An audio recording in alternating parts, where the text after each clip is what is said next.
All right, we turn to the city of Detroit getting tens of millions of dollars in grant money from the Biden administration. The funding from HUD is meant to be used to prevent basement flooding and to add affordable housing. We're talking about nearly $347 million to support Detroiters in the future. Today, I talked to city leaders about how many people will be impacted and what led to this move.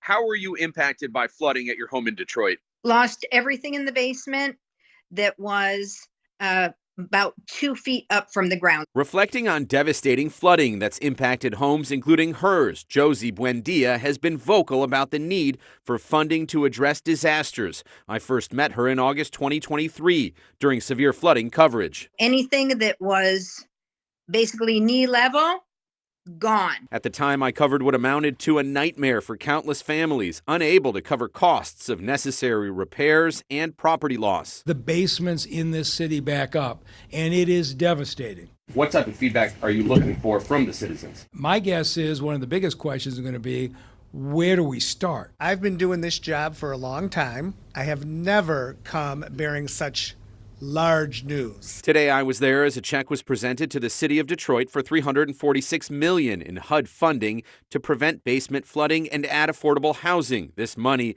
to be used to repair clogged and collapsed alley sewers and prevent basement backups at 10,000 Detroit homes in the next 2 years. Got to go to places where there's some density so there's efficiency. We also ought to be looking at the ones that are the sewer lines that are in the worst shape. The mayor says the citywide problem involves 1,800 miles of alleyways built 70 to 90 years ago. And the green triangles seen here across 3 neighborhoods each represent a home with blockage or roots in their pipes heading to the sewer. When I think about this funding coming to Detroit, I think about how this directly is going to improve the quality of life for Detroiters. We all know that the funding that we have locally is not enough to fix the aging infrastructure in Detroit. The city now has 120 days to create an action plan for how the dollars will be spent, and citizens will be able to weigh in through community engagement events. There need to be updates to the infrastructure.